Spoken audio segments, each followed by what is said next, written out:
My children explained what was practical for me, where I should stay, what I should keep. I listened carefully, then signed what they never read. That's how it started, or how it looked like it started. The dining room still smelled like my late wife's cooking, even though she'd been gone 3 years. Lemon polish on the table, coffee in the air, the chandelier she picked out in 1987 hanging over everything like a witness. My daughter sat to my left, Emily, 34, corporate lawyer, sharp suit, sharper tone. She had a leather portfolio open in front of her, the kind that costs more than my first car. My son sat across from me. Daniel, 31, real estate developer. He wore a golf shirt in February. His wedding ring caught the light every time he gestured, which was often. Daniel's wife, Jennifer, perched at the far end. She didn't say much, didn't need to. Her presence was the message. We're united. We're organized. We're here to help. Dad, Emily said, sliding a document across the table. We've gone through everything with Patterson. Patterson was their lawyer, not mine. I'd met him once, briefly, in the parking lot of a Starbucks. Firm handshake, expensive watch, the kind of man who bills in 6-minute increments. He says this is the cleanest way forward, Emily continued. Minimal tax exposure, protects your interests, keeps things simple. Simple. That word kept coming up. You're not getting any younger, Daniel added. He said it like a doctor delivering a diagnosis, gentle, final. The house is too much, the yard work alone. I manage, I said. You shouldn't have to. Jennifer spoke for the first time. Her voice was soft, reasonable. You've worked hard your whole life. You deserve to relax. They'd rehearsed this. I could tell. The pauses were too smooth, the segues too practiced. Emily would make a point, Daniel would reinforce it, Jennifer would add the emotional appeal. Tag team advocacy. I picked up the document. 47 pages, single-spaced. The title read, Voluntary Transfer and Care Arrangement Agreement. Walk me through it, I said. Emily brightened. This was her element. Page 1 is the preamble, standard legal language. Pages 2 through 6 outline the property transfer. The house goes into a family trust. Daniel and I are co-trustees. You retain life estate rights, which means I can live here until I die, I said. Exactly. But the trust handles maintenance, taxes, insurance. You don't have to worry about any of it. And after? After what? After I die. What happens to the house? Daniel shifted in his seat. It transfers to us. But that's standard, Dad. That's how estates work. I turned to page 7. The language got denser. Subsections, clauses, whereas and heretofore and party of the first part. What's this section? I tapped paragraph 4.2. Emily leaned over. That's the financial management provision. Your accounts get consolidated. We set up a monthly distribution for your expenses. Everything gets streamlined. Streamlined. You'll have a debit card. Anything you need, you buy it. But we handle the back end. Investments, bills, insurance. It's actually a relief for most people. Most people. As if I were a category, a demographic, a problem with a standard solution. I kept reading. Page 12, page 15, page 23. There's a healthcare proxy section, I said. Right. That's page 31. In case you're ever incapacitated, we can make medical decisions on your behalf. It's just a precaution. And this part? I pointed to section 8.4. Revocation requires written consent from all parties? That's standard, too. It prevents impulsive changes, keeps everything stable. Stable. Another word they liked. Jennifer stood. I'll make more coffee. This is a lot to process. She disappeared into the kitchen. Emily and Daniel exchanged a glance. I wasn't supposed to notice. But I did. The chandelier hummed. Old wiring. I'd been meaning to fix it. You've thought this through, I said. Of course we have. Emily's voice had an edge now. impatience leaking through the professionalism. Dad, we're not trying to control you, we're trying to help. By taking my house. You're keeping the house. You're just not responsible for it anymore. And my money. Your money is safe. Safer than it is now, honestly. When's the last time you reviewed your portfolio? Do you even know what your exposure is in this market? I didn't answer. Daniel leaned forward. Look, Mom made us promise. Before she died, she made us promise we'd take care of you. That was a lie. I knew it was a lie. But it was a useful lie. The kind that sounds true because it should be true. Jennifer returned with coffee. She poured carefully, exactly the same amount in each cup. Her hand didn't shake. How long do I have? I asked. For what? To decide. Emily closed her portfolio. Patterson needs an answer by the end of the week. After that, he's on vacation. We'd have to start over with a new lawyer, new documents. It would delay everything by months. Pressure wrapped in logistics. Very smooth. I'd like to read this myself, I said. Carefully. Of course, take your time. Well, not too much time. She smiled. But you know what I mean. I knew exactly what she meant. They left an hour later, hugs at the door. Emily's perfume was expensive. Daniel's cologne was too strong. Jennifer stood slightly back, watching.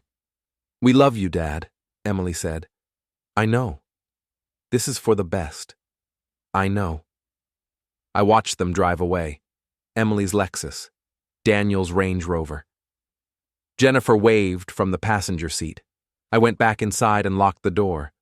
The document sat on the dining room table under the humming chandelier. I picked it up and carried it to my office, the room my wife used to call your cave. Bookshelves, filing cabinets, a desk I'd built myself in 1983. I didn't read the document. Not yet. Instead, I opened the bottom drawer of the filing cabinet, the one that stuck, the one you had to jiggle just right to get open. Inside was a manila folder, thick, worn at the edges. I'd started it 6 months ago, right after Daniel asked me if I'd considered simplifying my affairs.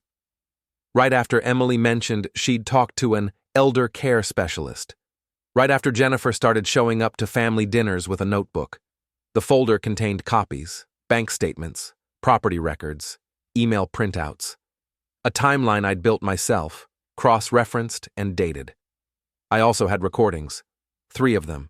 Conversations I'd captured on my phone. Not illegal, not in this state. Single-party consent. I'd checked. In one recording, Daniel and Emily discussed accelerating the timeline because he's still sharp enough to fight this. In another, Jennifer talked about liquidating the collectibles before he notices what they're worth. In the third, Emily's voice was very clear. Once we have his signature, he's locked in. Patterson says the revocation clause is airtight. I added the new document to the folder. 47 pages. I'd read every word tonight. Not because I needed to understand it, but because I needed to know exactly what they thought I was signing. I made a sandwich, turkey and Swiss. My wife used to make them better. She'd toast the bread just right. I ate at the kitchen counter and watched the sun go down. The yard needed work. Daniel was right about that. But I liked the work. Liked the soreness in my shoulders after raking. Liked the smell of cut grass. I wasn't old, not really, 61. Clean bill of health. My doctor said I had the heart of a 50-year-old. My knees disagreed, but knees always do. I washed my plate, dried it, put it back in the cabinet exactly where it belonged. Then I went back to my office and started reading. Page 1. Preamble. Standard legal language, just like Emily said. Page 2. Property transfer. The house, the land, the garage, the shed. All of it into the Johnson Family Irrevocable Trust. Irrevocable. That was a word Emily hadn't emphasized. Page 7. Financial management. All accounts consolidated under trust control. Monthly distributions, as determined by the trustees in their sole discretion. Sole discretion. Another phrase that hadn't come up at dinner. Page 12. Healthcare proxy. Broad powers. Very broad. Including the authority to restrict access to financial information if such access would cause undue stress to the grantor. I could be declared too stressed to see my own bank statements. Page 23. Dispute resolution. Any disagreements would go to arbitration, not court. The arbitrator would be selected by the trustees. I'd be arguing my case in front of someone my children chose. Page 31. The revocation clause Emily had mentioned. Any attempt to revoke, modify, or challenge this agreement requires written consent from all parties, including both trustees. In the absence of unanimous consent, the agreement shall remain in full force and effect. I couldn't undo this, not without Emily and Daniel's permission, which they'd never give. I read until midnight, took notes, cross-referenced sections, found the tripwires, the clauses that looked innocuous until you paired them with other clauses 3 pages away. It was elegant, I'd give them that. Patterson knew his business, but there was a flaw. Small. Easy to miss. Section 14.7. Buried in the miscellaneous provisions. This agreement shall take effect upon execution by all parties and receipt of notarized copies by the trustees' designated financial institutions. Receipt. Not just signing. Receipt. I could sign today, but if the banks never received their copies, the agreement wouldn't activate. It would be a signature on paper. Nothing more. And I knew something Emily and Daniel didn't. I knew their timeline. I'd heard them on the recording. They needed this done by Friday because Patterson was leaving town. But they also needed it done by Friday because Daniel had a closing on Monday. A big one. He'd leveraged his assets. All of them. If that closing fell through, he'd be overextended. Emily had her own problems. A partnership vote at her firm. She'd mentioned it once, casually, but I'd looked into it. She'd made promises, financial commitments, based on expectations, based on the assumption that her father's estate would be under her control soon. They needed this money, not someday. Now. And they thought I was the obstacle. The old man. The stubborn old man who didn't understand modern finance, who couldn't see they were helping him. I smiled. Not a nice smile, not a warm one. The smile of a man who'd been underestimated his entire life and never minded, because underestimation was useful. I turned off the lamp and sat in the dark. Outside, a car passed. Headlights swept across the ceiling. The house settled, old wood creaking. My wife's voice came back to me. Not mystical, not a ghost, just memory. The way she'd sounded the last time we talked about the kids. They think we're simple, she'd said. They think we got lucky. They don't know we built this from nothing. She'd been right. Emily and Daniel had grown up comfortable. They'd never missed a meal, never worn hand-me-downs, never wondered if the heat would stay on through winter. They thought wealth was normal. They thought it was easy. They didn't know what their mother and I had done to build it, the risks we'd taken, the sacrifices we'd made, the people we'd outmaneuvered. They thought I was a retired machinist, a guy who'd worked 40 years at the same factory and somehow bought a nice house. They didn't know about the patents, the side businesses, the investments their mother and I had made when Reagan was still president. They didn't know I'd been playing this game longer than they'd been alive. I went upstairs, brushed my teeth, got into bed. Tomorrow I'd call my own lawyer, not Patterson, someone Emily and Daniel had never heard of, someone who'd been handling my affairs quietly for 15 years. Tomorrow I'd make arrangements. Tomorrow I'd start moving pieces they didn't know existed. But tonight, I'd sleep. Because I knew something they didn't. I knew how this ended. And I knew I'd already won. Before we go any further, hit the hype button, take a second to subscribe, and like the video. It really helps the channel grow. And tell us in the comments, what would you do in this situation? Friday morning. 72 hours after the dining room meeting. I sat in a conference room that smelled like air freshener and ambition. Patterson's office, 23rd floor, floor-to-ceiling windows overlooking the financial district. Abstract art on the walls, the kind that costs 6 figures because someone famous sneezed on a canvas. Emily sat to my right, reviewing papers. Daniel was across from me, checking his phone. Jennifer had stayed home.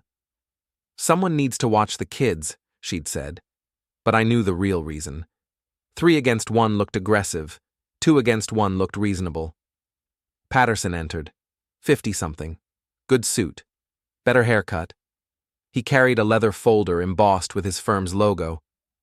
Mr. Johnson. He shook my hand. Firm grip. Eye contact. Thank you for coming in. I know this isn't easy. I smiled. Getting old never is. He laughed. Polite. Professional. Well, let's make sure the transition is as smooth as possible. Transition, not arrangement, not agreement. Transition. As if I were already moving from one state to another, as if it were inevitable. He opened the folder. Inside were the documents. Multiple copies, color-coded tabs, everything organized. I've prepared 6 originals, Patterson said. 3 for you to retain, 3 for the trustees.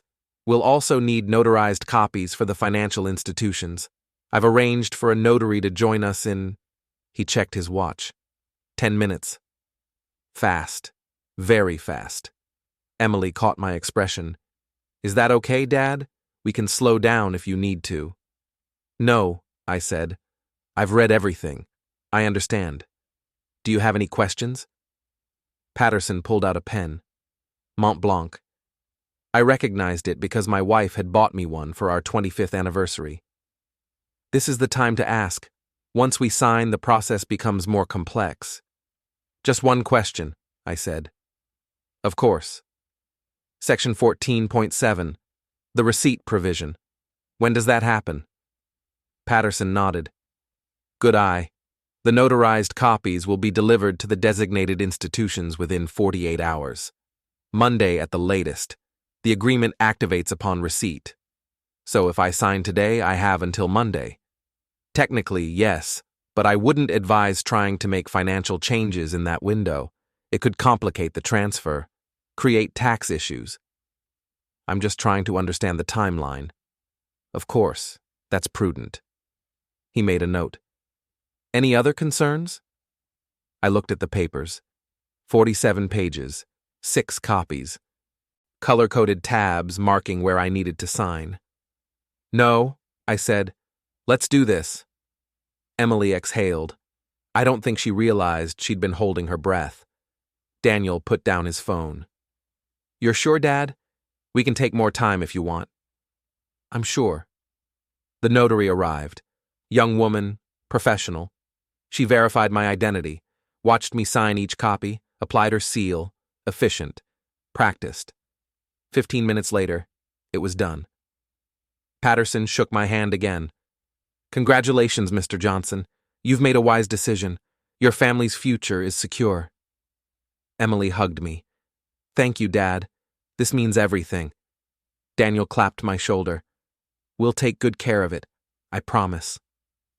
We left the building together. The elevator was crowded. Nobody spoke. Just the hum of descent and the occasional ding as we passed floors. Outside, the February sun was weak. Gray clouds, wind that cut through my jacket. Lunch? Daniel suggested. My treat. I'm tired, I said. I think I'll head home. Are you sure? We could celebrate. Celebrate what? He hesitated. You know, getting this done, moving forward. Another time. Emily walked me to my truck. Older model, paid off, ran perfectly because I maintained it myself. Are you okay? She asked. You seem quiet. Just processing. I know it's a lot, but you made the right choice. I looked at her, really looked. She had her mother's eyes, her mother's cheekbones. But her mother had never looked at me the way Emily was looking at me now, like I was a problem solved, a box checked. I hope so, I said. I drove home, took the long way, past the factory where I'd worked for 20 years. It was a storage facility now. The sign out front advertised climate-controlled units. I thought about the money I'd made there, the overtime, the double shifts, the years I'd spent on the floor while going to night school, engineering classes, business classes, learning things the kids in suits didn't know. I thought about the first patent, a small thing, a modification to a drill press that saved 30 seconds per unit. Multiply that by 1,000,000 units, and suddenly you're worth something. The company had bought it, not for much, but enough to start. Then the second patent. The third. Quiet deals, private contracts, nothing flashy. By the time I retired, I had 17 patents, some still generating royalties, some sold outright to firms that never connected the dots. Emily and Daniel knew I'd done well. They didn't know how well. They'd never asked to see the full portfolio, never questioned where the money came from. They thought their mother and I had been lucky. They didn't know luck was something you built.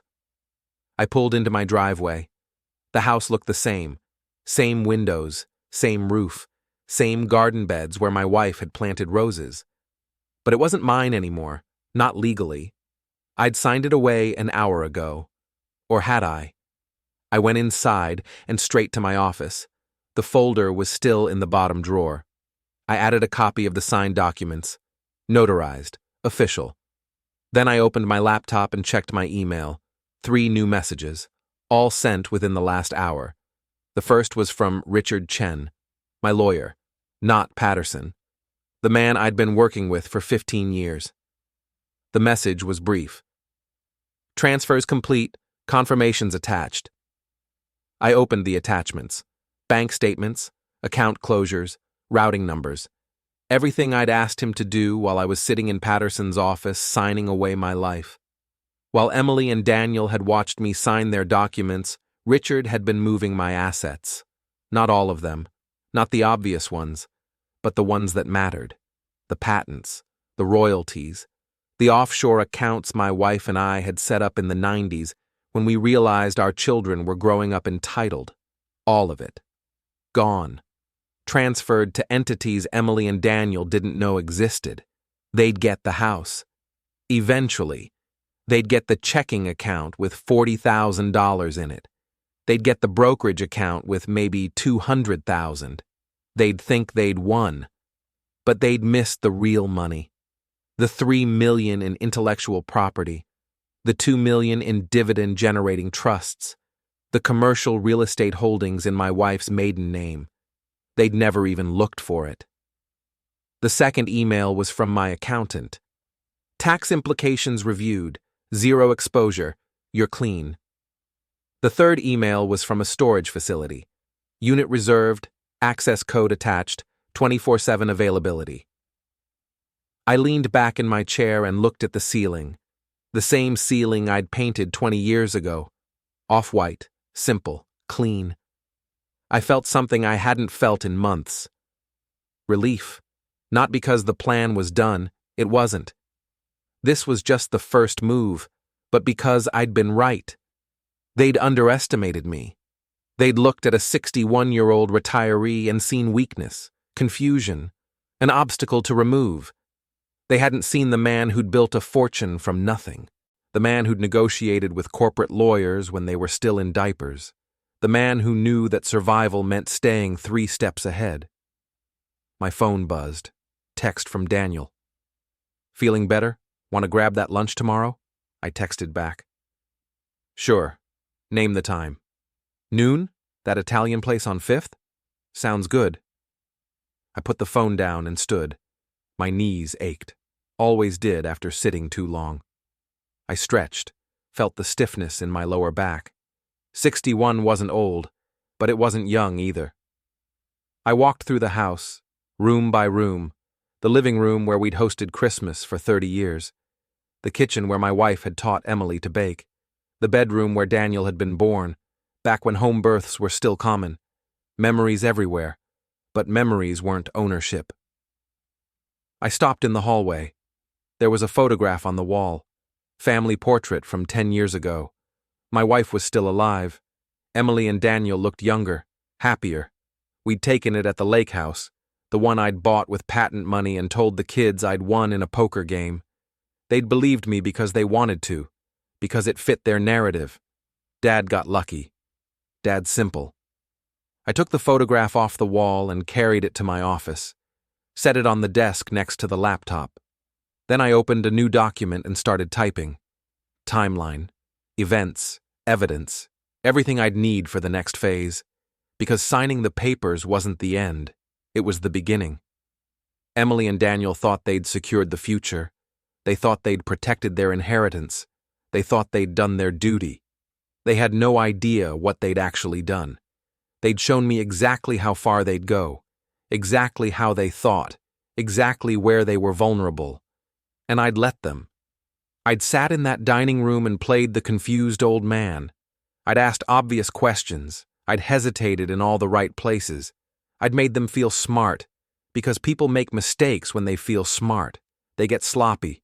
They skip steps. They assume. Patterson was good, but he'd made assumptions too. He'd assumed I hadn't read the fine print. He'd assumed I didn't understand trust law. He'd assumed I'd need Monday to make changes. He'd never considered I'd made the changes last month. I finished typing and saved the document. Backed it up to 3 separate drives: cloud storage, external hard drive, USB stick in the safe. Then I went to the kitchen and made dinner. Chicken breast, steamed vegetables, brown rice, the same meal I'd eaten 3 times a week since my wife died.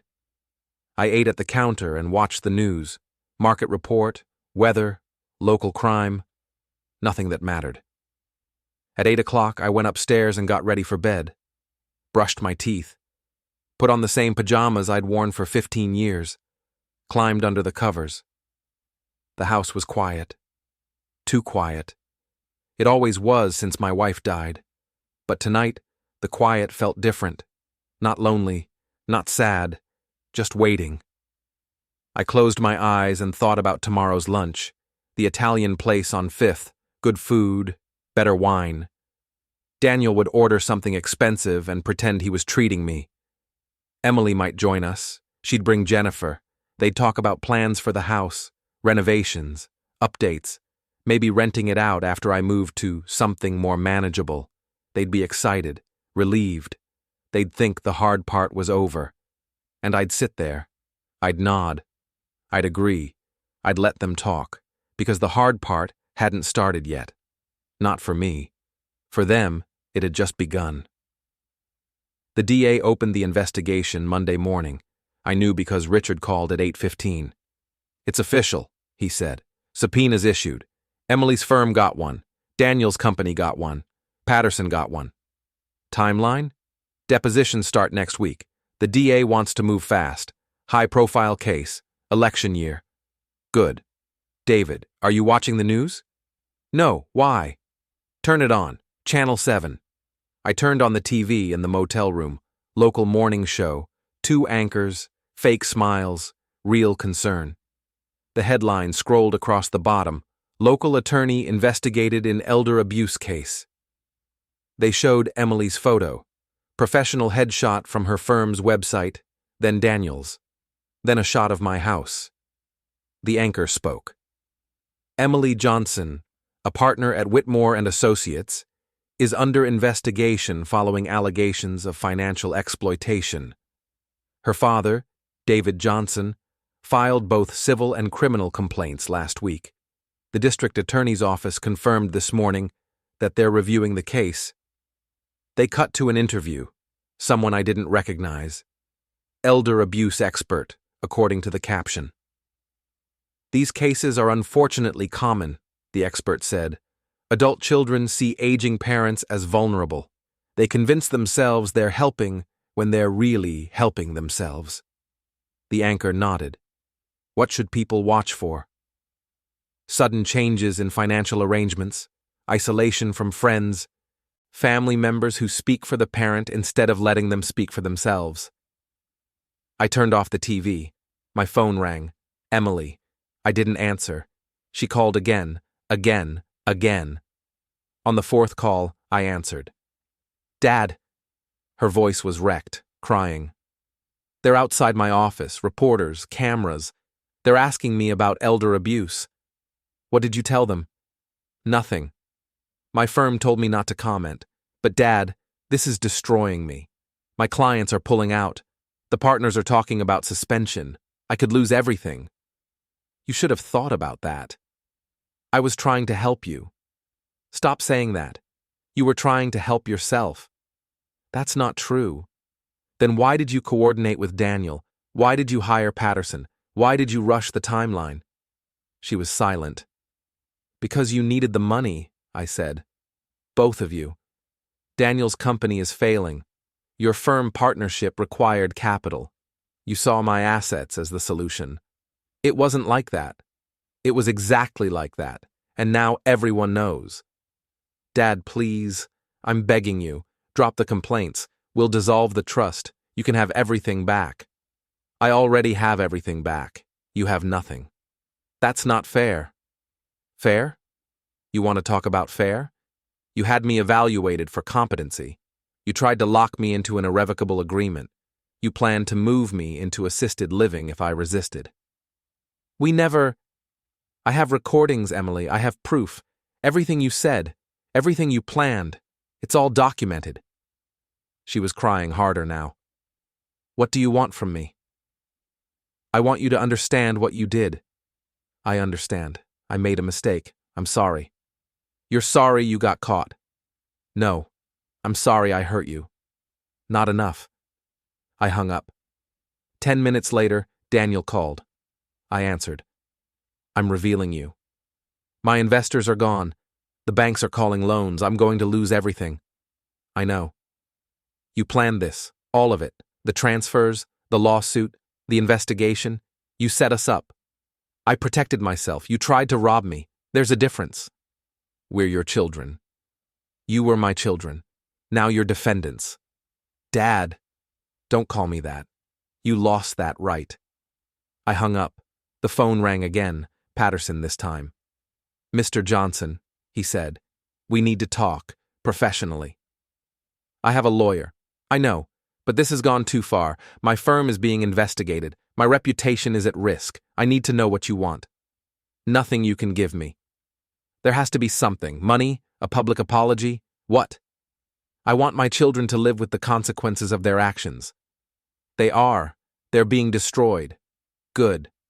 Mr. Johnson, I understand you're angry, but this isn't justice. This is revenge. You say that like they're different. They are different. Not to me. He was quiet for a moment. I underestimated you. Everyone does. That was my mistake. It was, and now you're paying for it. I hung up. The motel room was small, cramped, but it was mine. No one else had the key. No one else knew where I was. I'd checked out of my old life completely, changed my phone number, closed my email, moved everything I needed into storage or accounts no one could trace. Emily and Daniel didn't know where I lived, didn't know how to reach me except through Richard, and Richard only passed along what I wanted to hear. At noon, I drove to a parking garage downtown, 7th level, empty, just me and concrete pillars. I parked and waited. At 12:15, a car pulled in, black sedan, tinted windows. The driver got out. Young guy, suit. He looked around, saw me, walked over. Mr. Johnson? Yes. I'm Tim Braddock. I'm a reporter with the Chronicle. We spoke on the phone. I remember. He pulled out a recorder. Do you mind? Go ahead. He pressed record. Mr. Johnson, your children say they were trying to help you, that the trust was for your protection. What's your response? They're lying. That's a strong accusation. I have strong evidence. Can you share it? Some of it. I have recordings of them planning the takeover, emails discussing how to manage my resistance, documents showing they misrepresented the terms. Why would they do that? Money. Daniel's company is failing. Emily needed capital for her partnership. They saw my estate as the answer. But they're your children. Surely they care about you. They care about what I can give them. That's not the same thing. What do you want people to know? I looked at the recorder, at the reporter, at the opportunity. The Chronicle article ran Tuesday morning. Front page, above the fold, my photo, Emily's photo, Daniel's photo. The headline, When Family Becomes Predator, A Father's Fight Against Financial Abuse. The reporter had done his job well. Every quote precise. Every fact verified. The recordings I'd provided were transcribed. The documents were cited. Emily and Daniel's plan was laid out step by step. The trust, the capacity evaluation, the timeline, all of it. By noon, it had gone viral. Social media, news aggregators, cable news picked it up by evening. I watched from the motel room, flipping channels, seeing my story repeated, analyzed, debated. One legal analyst called it a textbook case of financial elder abuse. Another said, the children may have acted in good faith but showed poor judgment. A third said, this is why we need stronger protections for seniors. My phone rang constantly. I ignored it. Let it buzz. Let them wonder. Richard called at 2. I answered. You're everywhere, he said. I know. Emily's firm put her on administrative leave. Daniel's bankruptcy filing hit this morning. Patterson's under investigation by the state bar. Good. David, the DA wants to meet. She's considering criminal charges. For what? Fraud, conspiracy, possibly elder abuse under the criminal statute. Will it stick? Hard to say. The evidence is strong, but juries are unpredictable. Family cases are emotional. What does she want from me? Testimony, full cooperation. She wants to make an example. Tell her yes. You're sure? I'm sure. This means depositions, court appearances, media attention. I know. It'll get worse before it gets better. It's already as bad as it can get. Not yet, Richard said. Wait until the trial. I hung up and stared at the ceiling. Water stain, cracks. Same as yesterday, same as every day. My phone buzzed. Text from Jennifer. Please, the kids are asking about Grandpa. What do I tell them? I stared at it. Thought about my grandchildren. 2 boys, 6 and 8. I'd seen them at Christmas. Bright, happy, innocent. They didn't know what their parents had done. Didn't know about the trust or the lawsuits or the investigation. They just knew Grandpa was gone. I typed back. Tell them the truth. What truth? That their parents made bad choices. They're children. They won't understand. Then tell them Grandpa's busy. Is that really how you want this to end? With your grandchildren thinking you abandoned them? I didn't respond. She called. I answered. David. Her voice was steady, controlled. I've tried to be diplomatic. I've tried to understand your perspective, but this has to stop. No. The boys ask about you every day. They don't understand why you're not coming over, why you're not calling. That's not my fault. It's absolutely your fault. You're choosing revenge over relationship. I'm choosing justice. Justice for what? Emily and Daniel made a mistake, a big one. They didn't abuse you. They tried to help and got it wrong. They tried to steal from me. They tried to manage assets they thought you couldn't handle. That's different from stealing. Not to me. She was quiet. Then, what if we give everything back? The house, the accounts, all of it. We dissolve the trust. You have total control. Would that be enough? No. Why not? Because it doesn't undo what they did. It doesn't erase the recordings, the planning, the evaluation. So what would be enough? Nothing. You mean that? Yes. Then you're not seeking justice. You're seeking destruction. Those aren't mutually exclusive. She laughed. Hard, bitter. You know what? You're right. They underestimated you. They thought you were a confused old man. But you're not. You're worse. You're vindictive, calculating. You planned this from the beginning. I planned to protect myself. You planned to ruin them, and you're succeeding. Congratulations. You've destroyed your daughter's career, your son's business. Your grandchildren's stability. I hope it was worth it. It was. She hung up. I put the phone down and stood. My knees ached. My back was stiff. The room was too small. I left. Drove nowhere. Just drove, through neighborhoods, past schools, past parks, past places I'd lived and worked and built a life. That life was gone now. Not taken. Not lost. Deliberately dismantled. By me. I'd burned everything. The house was technically gone. The children were ruined. The family was destroyed. And I felt… what? Relief? Satisfaction? Vindication? Nothing. I felt nothing. Just empty. I pulled into a parking lot. Fast food restaurant. Sat there with the engine running. My phone rang. Unknown number. I answered. Mr. Johnson? A man's voice. Older. Rough. Yes. You don't know me, but I wanted to call. Say thank you. For what? For fighting back. My kids did the same thing to me 5 years ago. I didn't have the resources. Didn't have the knowledge. They took everything. Put me in a home. I'm still there. I'm sorry. Don't be. You're doing what I couldn't. You're showing people this happens. That it's real. It's not about showing people. Maybe not for you, but it matters anyway. My daughter saw the article, called me this morning, first time in 3 years. She apologized. For what? For not stopping her brothers. For not asking questions. For believing them when they said I was incompetent. What did you say? I said it was too late. That I forgave her, but I couldn't forget. Good. Is it? Because now she's crying, and I'm still in this home, and nothing's changed except we're both miserable. I didn't respond. I'm not saying you're wrong, he continued, but I am saying, be careful. Revenge feels good until it's done. Then it's just empty. I know. Do you? Yes. He was quiet. Then, good luck, Mr. Johnson. I hope you find what you're looking for. He hung up. I sat in the parking lot until dark, then drove back to the motel. Inside, I lay on the bed and stared at the ceiling. The man was right.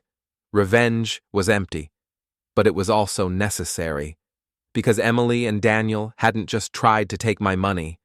They'd tried to take my dignity, my agency, my right to decide my own life, and I couldn't let that stand. Not for me. Not for the old man in the nursing home. Not for every other senior who'd been convinced they were too old, too confused, too much of a burden. This wasn't about me anymore. It was about the principle. And principles weren't empty. They were the only things that mattered. Friday morning, 1 week since the Chronicle article. The media circus had calmed but not stopped. Still coverage, still analysis, still debate. I was at Richard's office, 9 a.m. He had papers spread across his desk. The DA wants to move forward, he said. Criminal charges, grand jury next month. What are the charges? Fraud, conspiracy to commit fraud, financial exploitation of an elder. Each carries 5 to 10 years. Will they go to prison? Unlikely. First offense, white collar. They'll plea down, probation, restitution, community service. That's not enough. It's what the system does, but the convictions will be on record, permanent. That's something. I nodded. What else? The civil suit. Patterson wants to settle. He's offering full dissolution of the trust, return of all transferred assets, plus damages. How much? 200,000. Pain and suffering. No. David, that's a strong offer. I don't want their money. I want them broken. Richard leaned back. They are broken. Emily's career is over. Daniel's bankrupt. Patterson might lose his license. What more do you want? I want them to admit what they did. Publicly. They won't do that. It's an admission of guilt. Their lawyers would never allow it. Then we go to trial. A trial could take years, cost hundreds of thousands, and you might lose. I won't lose. You can't know that. I know the evidence. I know the law. I know I'm right. Being right doesn't mean winning. I stood. Then I'll take my chances. David. He stood too. Sit down, please. I sat. He came around the desk, pulled up a chair next to me. I've been your lawyer for 15 years. I've watched you build something remarkable. You're smart, strategic, successful. But this, he gestured at the papers, this is destroying you. I'm fine. You're living in a motel. You've cut off your family. You spend every day planning their destruction. That's not fine.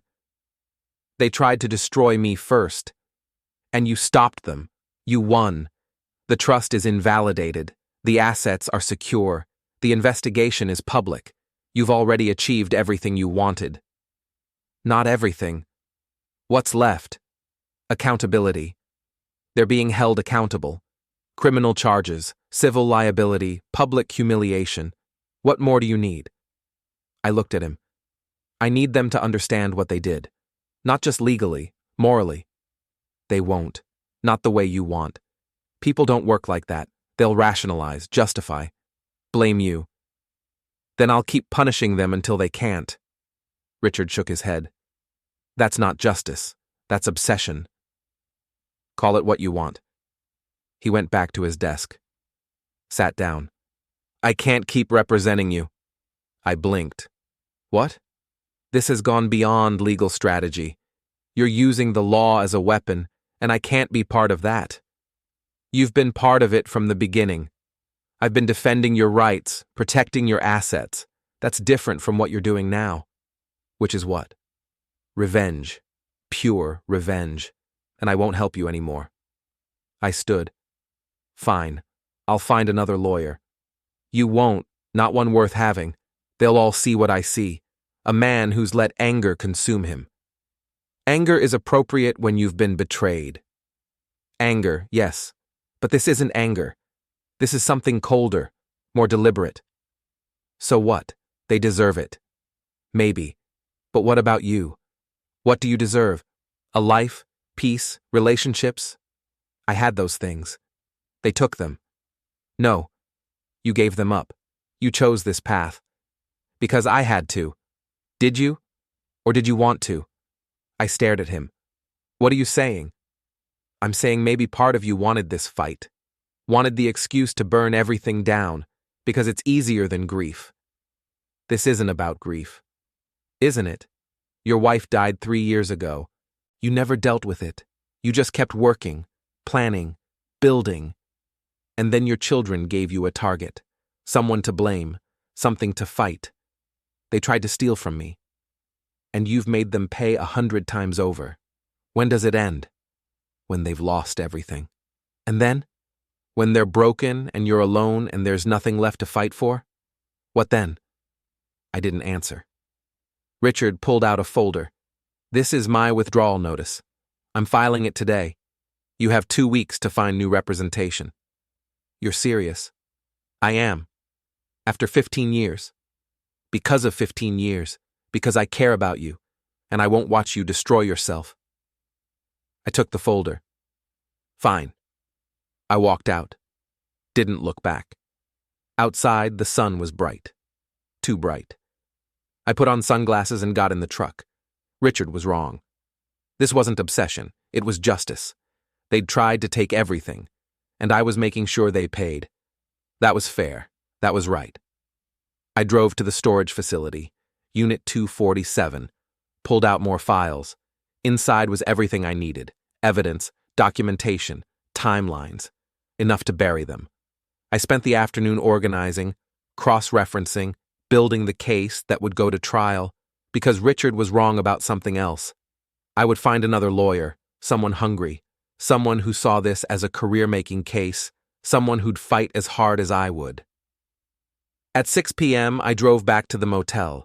There was a car in the parking lot, black sedan, someone sitting in the driver's seat. I parked and got out. The sedan door opened. Emily stepped out. She looked terrible, thin, pale, dark circles under her eyes. "Dad?" she said. I didn't respond.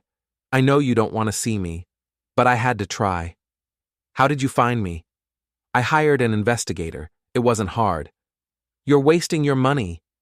"I've already wasted everything else. What's a little more?" She stepped closer. I stepped back. "Please," she said, "just listen. 5 minutes. That's all I'm asking. I've heard everything you have to say. No, you haven't.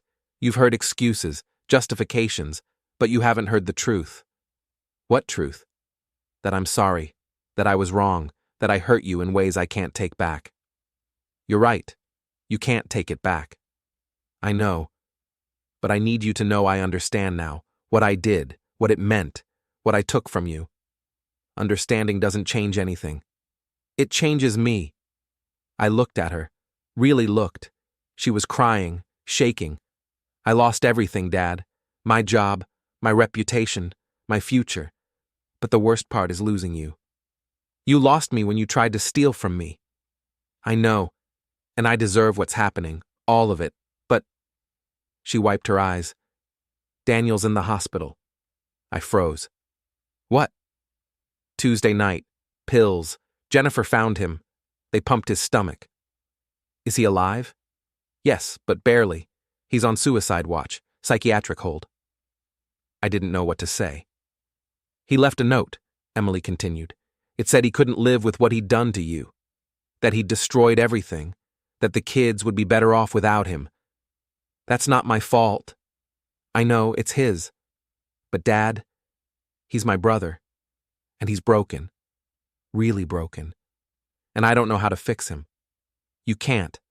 No, but maybe you can. Why would I? Because he's your son.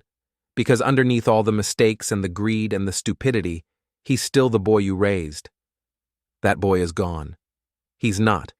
He's just lost. I shook my head. I can't help him. Can't or won't. Both. She stared at me. You really don't care. I care that he tried to rob me. I care that he planned it with you. I care that he's paying for it. Even if he dies, he won't die. How do you know?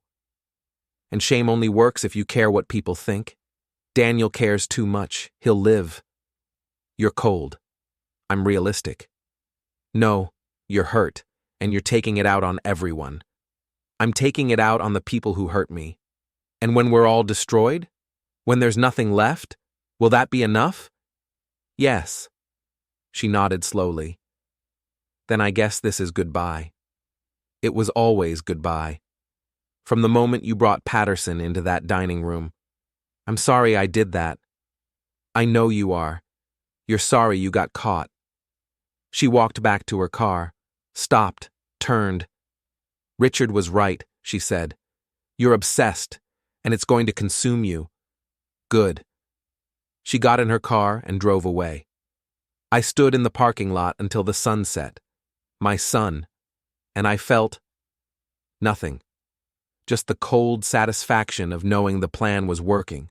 They were breaking. All of them. And I was still standing.